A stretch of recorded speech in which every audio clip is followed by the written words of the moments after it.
가깝고도 멀게 느껴지는 법, 주목할 만한 법안들을 소개합니다. 김덕수의 법안 브리즈. 자, 우리 지역의 국회의원들은 또 일을 열심히 하셨는지, 어떤 법안을 발의를 했는지 알아보는 시간이죠. 김덕수 전 국무총리 정무기획 비서관이십니다. 어서 오십시오. 안녕하세요. 김덕수입니다. 징검다리 연휴에서 이번 주는 어떻게 지내셨습니까? 네, 쉬다 놀다. 늘 하시던 일 하셨군요. 네, 그렇습니다. 제가 이번 주에는 월요일 날 헌혈을 했습니다.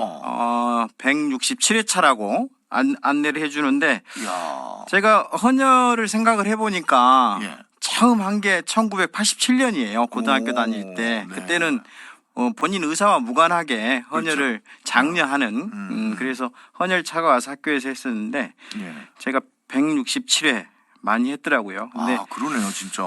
저 같은 경우는 사실은 최근 10년 새에 아주 정기적으로 열심히 한 거예요. 그 전에는 못 느꼈습니다. 가끔 헌혈의 집이 지나다가 오형급구 당신의 헌혈 생명을 살립니다. 네. 그런 문구를 보고 가끔 했죠. 그래서 10여 년 전까지만 해도 87년부터 한 30여 년 동안은 40회가 안 돼요. 그 뒤로 이제 최근 10년간 한 120회, 130회 가까이 했는데. 그렇게 적극적으로 해야 되겠다고 생각했던 계기가 어떤 겁니까? 제가 개인적으로 그 아픔이 좀 있죠. 애가 이제 신장 이식을 해야 되는 어려서 작은 아이가 그런 상황이 돼서 제가 이식을 해줬어요. 수술대에 올라갈 때 그 심정이라는 게 개복 수술을 해야 되니까 둘 다 수술 끝나고 수혈을 한 20여 개 이상 했다고 하더라고요. 그때 느꼈어요. 내 피가 내 것이 아니다. 그래서 그 이후에 꾸준히 정기적으로 했는데 제가 할 수 있는 최소한의 이웃과 사회에 대한 봉사다 이런 생각을 하면서 하게 됐는데요. 그러고 보니까 좀 헌혈 상황이 좀 심각해요. 우리 진행자님은 헌혈과 하고는 좀 거리가 좀 있어 보입니다만. 저는 예전에 학교 다닐 때는 몇 차례 하고 또 예비군 훈련 때 빨리 나오려고 그런 적은 있지만 헌혈을 막상 이렇게 하려고 그러면 뭐 핑계가 많아요. 뭐 시간도 안 되고 어제 한 잔 했고 뭐 이런 것들 때문에 부끄러워지네요. 그러다 보니까 우리가 지금 피를 수입한다는 건 아시죠? 그렇죠. 절대적으로 부족해서 우리가 피가 부족한 나라입니다. 오늘 현재도 혈액 보유 현황을 보면 5일이 안 됩니다. O형 같은 경우가 4.2일. 현재 보유하고 있는 것으로 커버할 수 있는 시간이. 그렇습니다. 그래서 이 혈액 수급이 제대로 안 됐다고 하면 매우 위험한 상황이 생길 수 있죠. 수술을 못 하거나.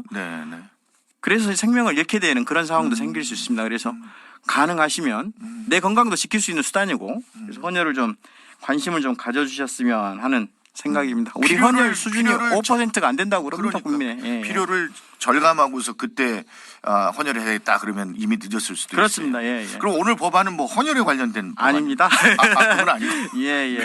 먼저 첫 번째 법안은 우리 순천, 광양, 곡성, 구례, 의뢰 권양엽 의원이 발의한 통신비밀보호법 그리고 전기통신사업법 개정안인데요. 근데 이건 뭐 워낙에 방대해서 어떤 내용을 지난 7, 8월에 좀 이슈가 됐었죠. 그 검찰들이 무차별하게 그 조회를 했다 이런 건데요. 이 법안 개정안 내용은 검사 또는 사법경찰관 등 수사기관의 통신 이용자 정보 이것을 그간에는 이제 영장 없이 법원 허가 없이 했는데 법원의 허가를 받도록 하고 또 통신 제한 조치를 했을 때 그 결과 보고서를 분기마다 국회에 제출하도록 좀 강제하는 거죠. 그래서 이제 좀 이런 부분들에 대해서 통제를 좀 하겠다는 얘기네요. 통제를 해야죠. 이게 이제 대통령 명예훼손 사건 지난 7, 8월에 이슈가 됐던 게 그거죠. 야당 국회의원과 언론인 등 마구잡이로 통신 이용자 정보를 수집했다. 3,000명이 넘는다. 그런데 보니까요. 2022년에 검, 경 등 수사기관이 2022년에는 434만 건 그런데 2023년에는 464만 건 이렇게 한 30여만 건의 통신 이용자 정보가 수집이 증가가 됐는데 이 중에 검찰이 한 60%를 차지한다 이런 통계가 있는데 이게 검찰하고 경찰만 있는 게 아니라 법원도 조회를 할 수 있고 국세청도 조회를 할 수 있어요. 그러니까 여러 기관들이 사실은 이 범죄 수사나 예. 뭐 테러 방지나 예. 국가 안전 보장이나 뭐 할 수는 있는데 통제를 받아야 된다는 거죠. 지나치다는 거죠. 그렇죠. 남용하고 있다는 거죠. 네네네. 예. 그리고 그 통신 제한 조치라는 게 일종의 뭐 감청, 도청 이런 겁니다. 법원의 허가를 받아야 되는 건데 그렇죠. 예. 그 결과에 대해서 통제가 안 되고 있었던 거예요. 해당 상임위에서 국회에서 제출해라 할 때만 뭐 못 이긴 척 제출하는 이런 수준이었는데 그러니까 허가를 법원에서 해주고도 그게 적절한지에 대해서 나중에 피드백을 그렇죠. 받을 방법이 예, 없었다는 예. 거잖아요. 국회나 국민이 예. 이걸 좀 통제할 수 있도록 하자는 겁니다. 네. 이에 대해서는 뭐 국가인권위원회도 이게 영장주의에 위배된다. 또 사법기관들의 검경이 이 제도를 남용해서 네, 무차별적으로 조회할 수 있어서 안 된다. 그래서 통제할 수 있는 제도 정비를 하라라는 공고가 있었습니다. 그래서 이건 이 정도는 우리가 좀 해야죠. 네. 권향엽 의원이 대표 발의를 했고, 네, 자, 네. 두 번째 소개해 주실 법안은 어떤 겁니까? 광주 서구울의 양분함 의원이 대표 발의한 예. 공공기관의 정보 공개에 관한 법률 예. 개정안입니다. 예, 이건 또 어떤 겁니까? 이것도 뭐 우리 사회가 좀 더 투명해지자 이런 취지에서 하는 건데요. 예. 공공기관이 보유하고 있는 정보에 대한 그 공개 청구 잘 아실 겁니다. 네. 이거를 청구하면 공공기관은 의무적으로 공개해라 이런 건데 이게 이제 이 중에 악의적으로 반복해서 중복 청구하는 예. 이로 인해서 공공기관 담당자들 공무원들이 뭐 목숨을 잃기도 하고 했지 않습니까? 아, 네, 네, 네. 또한 행정력 낭비, 예산 낭비다 이런 게 있습니다. 이런 예. 좀 그리고 이 정보 공개를 청구하면 그 관련 자료를 받을 때 수령할 때 그 비용을 내야 되는데 예. 이 비용을 내지 않아요. 수령하지 않고. 그러니까 비용을 내지 않는 경우도 있고 예. 무차별적으로 청구해놓고 자료를 받지 않아 버리는 거죠. 예. 그러니까 이런 거에 대해서는 그러니까 납부하지 않은 이력이 있는 경우 사전에 제한을 하겠다? 수수료를 납부해라 이런 겁니다. 이게 이제 공개 청구라는 거, 공공기관의 네네. 공개 청구라는 건 반드시 필요한 부분이잖아요. 그렇습니다. 투명성 확보를 위해서도. 그렇습니다. 네네. 그런데 이게 너무 남발되거나 또 뭐 지나치게 이렇게 그 사용돼서 행정력을 낭비하는 어떤 그런 상황들을 막아보자는 거네요. 그렇습니다. 예를 들어서 이런 겁니다. 작년에 총 청구 건수가 174만 건인데 예. 이 모모 씨가 14만 건 정도를 혼자 청구를 했어요. 혼자? 예, 한 사람이. 와. 한 8% 정도 차지하고 또 두 번째는 한 4만 건 김모모 씨. 근데 이분들이 해마다 예. 반복적으로 청구하고 있는 겁니다. 어떤 목적입니까 주로? 목적은 본인들이 예를 들어서 본인이 그 교도소에 수감이 돼 있어요. 네. 근데 이 재판에 유리하게 하려고 음. 무작위적으로 관련 자료들을 수집을 하려고 하는 겁니다. 예, 그런 네, 경우도 네. 있고 예. 더 좀 악의적인 경우라고 하면 예를 들어서 이런 겁니다. 울산에서는 예. 본인의 논문 작성을 위해서 논문에 필요한 자료를 수집하기 위해서 서식을 보내요. 네. 그 서식을 채워달라고. 이게 개인적인 적이죠. 사적 그리고 용도로 예, 예. 이러니 현장에 계신 분들 많이 힘드셨겠네요. 그리고 강원도 춘천의 경우는 뭐 그 춘천시의 지난 2년간 생활 불편 내역, 5년간 불법 간판 적발 현황, 10년간 인허가 관련 서류. 이게 좀 무차별적으로 요구하는 거죠. 그래서 이걸 요청을 했는데 청구를 했어요. 그리고 이 청구를 처리하기 위해 춘천시가 기간제 근로자를 채용해서 3개월 동안 자료 복사를 해서 이제 공개에 제출하려고 하는데 예. 안 받아버려요. 수령을 안 해요. 그러니까 이런 경우 같이 최근 통계는 없습니다만은 미수령한 경우가 매년 5만 건 이상이다. 청구 건수의 한 16, 7%를 차지한다. 그리고 예산으로는 한 60억 원 이상이 한 해에 좀 낭비가 된다. 이런 지적이 있어서 네. 이 법안을 냈는데 이런 사례를 들으면 분명히 이게 이제 필요한 법안 같기도 그렇습니다. 하지만 또 네네. 한편으로는 위험성도 있지 않을까요? 그렇죠. 어떤 알 권리를 네. 뭐 이렇게 그렇습니다. 제한을 한다거나. 그렇습니다. 예. 우리가 사실은 이제는 행정기관이 충분히 자료를 공개해야 됩니다. 네, 그런 그럼요. 세상인데 여전히 그렇지 못하고 있고 이 법안과 관련해서 지난주에 국회에서 토론회가 한 번 있었는데요. 예. 그 사례를 좀 보면 우려되는 사례입니다. 여전히 이게 그 정보 공개 청구나 국민의 알 건이라는 차원에서는 이 법 개정 좀 개정을 해야 되는데 네. 이 조문 중에 내용 중에 보면 부당하거나 과도한 경우는 제한할 수 있다.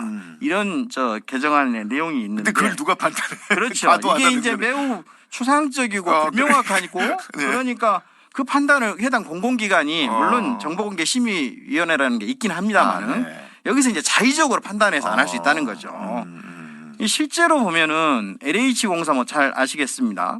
LH공사의 분양 원가를 공개하라라는 정보 공개 청구가 있었는데 네. 여전히 비공개하고 있고 검찰 뭐 업무 추진비 관련해서는 거의 다 지우고 제출했다는 얘기 들어서 아실 겁니다.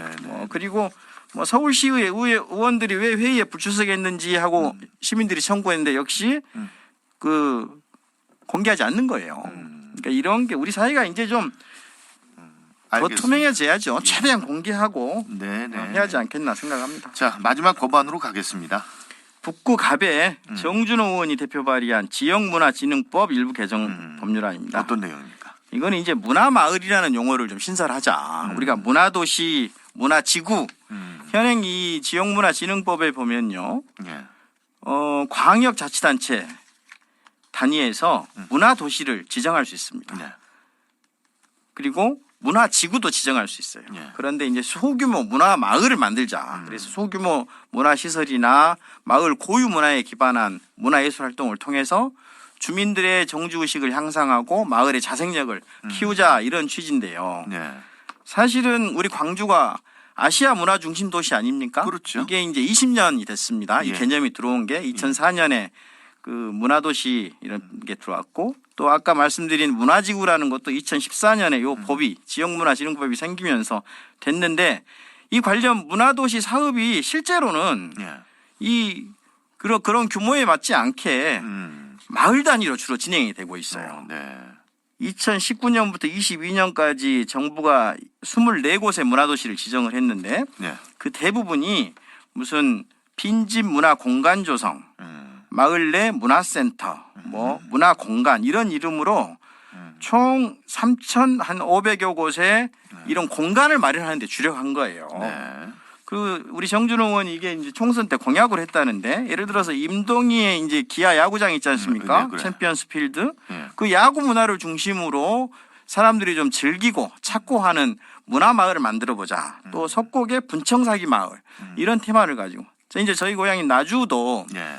금성관이나 목사내야 등 뭐 사대문 향교 이런 걸 테마로 한 역사 문화 마을. 또 영산포의 홍어나 일제 건축물 등을 활용한 근대 문화 마을. 뭐 이런 식의 그 지역의 특색을 살려서 좀 해보자 이런 건데요. 네. 이게 이제 이 세상이 이렇게 바뀌었으니까 사업 추진이 문화 도시 문화 지구 하는 큰 개념보다 적은 단위로 하자 뭐 이런 취지인데 예.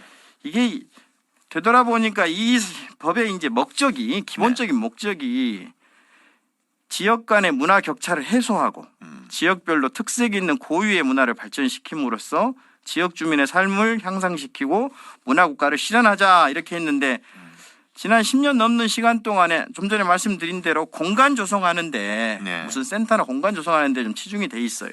네. 지역 간의 문화 격차 얼마나 해소됐는지 좀 반성하고 새로운 좀 대안들을 좀 마련해 나가야지 않겠나 이런 생각이 들면서 네.